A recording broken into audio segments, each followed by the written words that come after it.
খুব নাম করা কথা, আপনারা নিশ্চয়ই বাচ্চা বয়স থেকে গল্প থেকে শুনে আসছেন।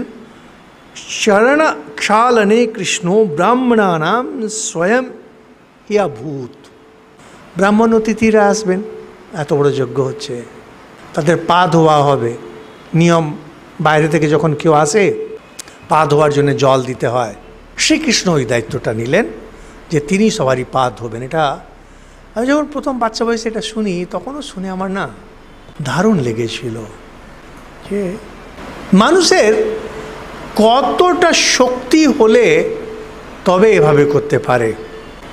আমরা যেখানে একটা প্রণাম করতে লজ্জা পাই, মানে আমি আমার কথা বলছি না, নতুন জেনারেশন কাউকে যে প্রণাম করবেন তাতেই লজ্জা পায়। মাথা নত করতে আমরা যেখানে লজ্জা পাই, কাজ করার সময় আমরা ভাবি এটা বড় কাজ, এটা ছোট কাজ, আমাকে এটা কেন দেওয়া হলো। জিনিসগুলো যখন গিফট দেওয়া হয় তখন আমরা মনে করি আমাকে ভালো জিনিস দেওয়া হলো না। কোনো সভায় কোনো জায়গায় গেলে বলা হয় আমাকে ঠিক জায়গায় বসতে দেওয়া হলো না, কেন? নিজের ভেতরে হীন গ্রন্থিগুলো রয়েছে।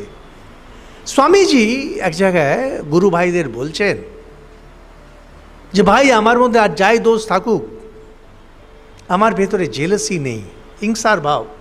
হিংসা সংস্কৃত অন্য, বাংলা অন্য হয়, জেলাসি নেই।